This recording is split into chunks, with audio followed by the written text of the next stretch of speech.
A doutrina da Trindade. Se Deus é um, como pode subsistir eternamente em três pessoas sem deixar de ser um? Essa não é apenas uma pergunta teológica, é o ponto central da fé cristã ortodoxa.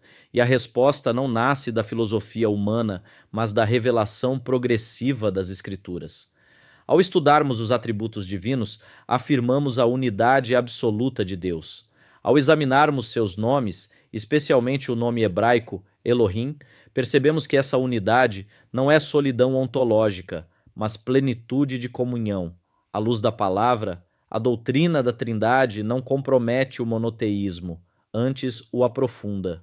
O mesmo Deus único subsiste eternamente em três pessoas distintas: Pai, Filho e Espírito Santo.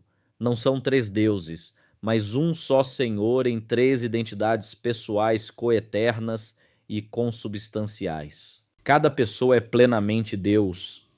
As Escrituras rejeitam tanto o triteísmo quanto o unicismo.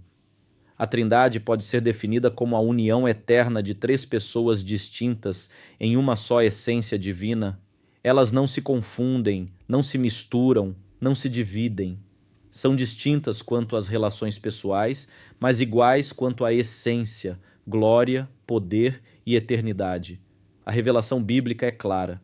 O Pai é Deus pleno, conforme lemos em 1 Coríntios, capítulo 8, versículo 6. O Filho é Deus absoluto, pois nele habita corporalmente toda a plenitude da divindade, como afirma Colossenses, capítulo 2, versículo 9. O Espírito Santo é igualmente Deus, como demonstra o episódio de Ananias em Atos, capítulo 5, versículos 3 e 4, onde mentir ao Espírito é mentir a Deus. A Trindade já se encontra insinuada no Antigo Testamento. No tetragrama sagrado YHWH, o nome do Deus da Aliança, contemplamos o Deus único que no Novo Testamento é revelado como Pai, Filho e Espírito. Em Joel capítulo 2, versículo 32, o nome do Senhor aplicado à salvação é atribuído a Jesus em Romanos capítulo 10, versículo 13. Em Zacarias capítulo 12, versículo 10, o próprio Senhor declara: olharão para mim a quem traspassaram. Profecia cumprida na crucificação de Cristo, conforme João, capítulo 19, versículo 37.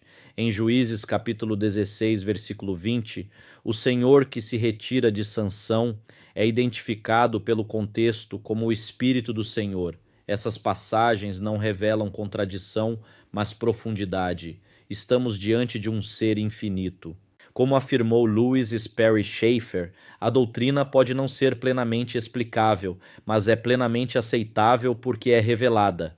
O Shemá de Deuteronômio capítulo 6, versículo 4 declara: ouve Israel, o Senhor nosso Deus é o único Senhor. O termo hebraico Echad indica unidade composta, como em Gênesis capítulo 2, versículo 24, onde marido e mulher tornam-se uma só carne. Se Moisés quisesse expressar solidão absoluta, teria utilizado Yahid, termo que significa único no sentido de solitário.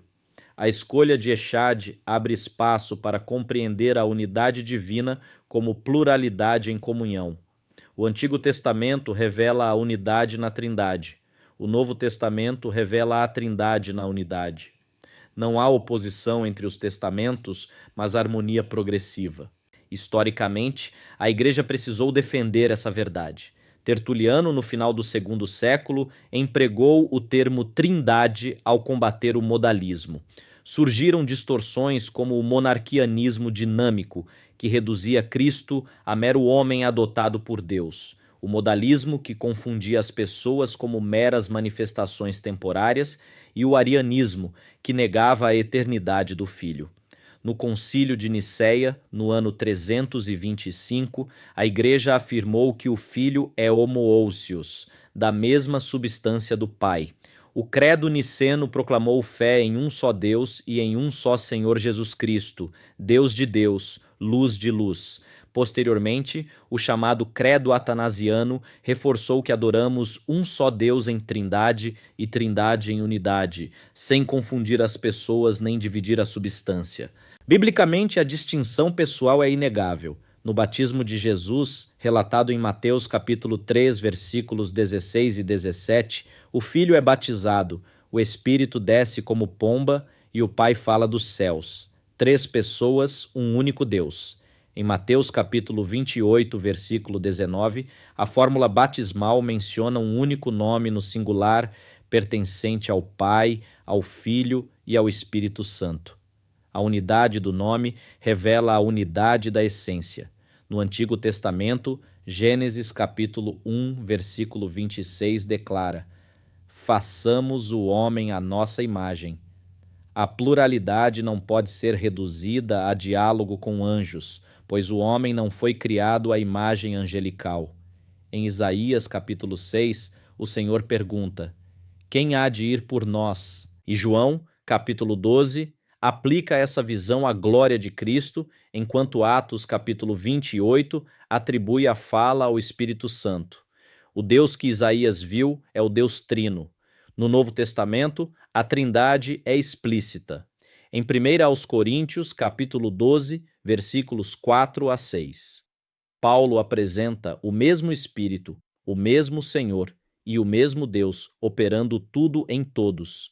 Em 2 aos Coríntios, capítulo 13, versículo 13, a bênção apostólica invoca a graça do Senhor Jesus Cristo, o amor de Deus e a comunhão do Espírito Santo. Quanto ao Filho, sua divindade é inequívoca. Isaías, capítulo 9, versículo 6, o chama de Deus forte e Pai da eternidade. Jeremias, capítulo 23, versículos 5 e 6, o identifica como Iaguaribe Hashi W Hashi Justiça Nossa. João capítulo 1 afirma que o verbo era Deus. Filipenses capítulo 2, versículo 6 declara que ele subsistia na forma de Deus, utilizando o termo morfe, que indica essência, não mera aparência. Colossenses capítulo 2, versículo 9 afirma que nele habita toda a plenitude da divindade. Tito capítulo 2, versículo 13 e 2 de Pedro, capítulo 1, versículo 1, o chamam explicitamente de nosso grande Deus e Salvador. Ele possui atributos incomunicáveis. É eterno, onipotente, onisciente, onipresente e criador de todas as coisas. O Espírito Santo também é Deus. Em 2 de Samuel, capítulo 23, versículos 2 e 3, o Espírito do Senhor fala como Deus de Israel.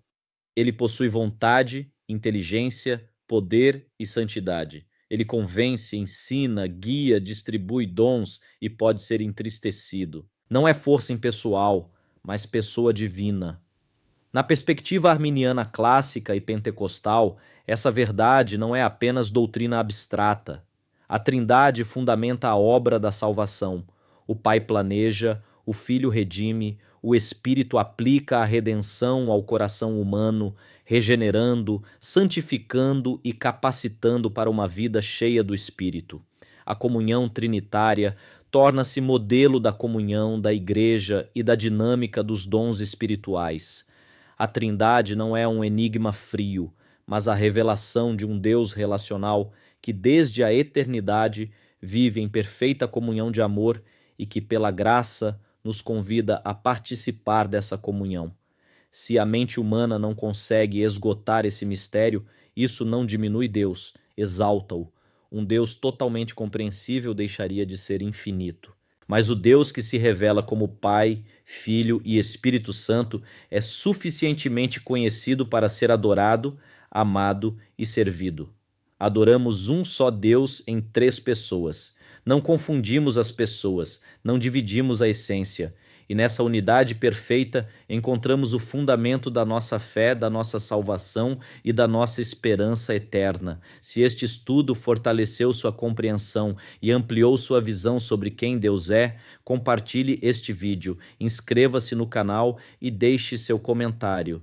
Que a graça do Senhor Jesus Cristo, o amor de Deus Pai e a comunhão do Espírito Santo sejam sobre a sua vida, hoje e sempre.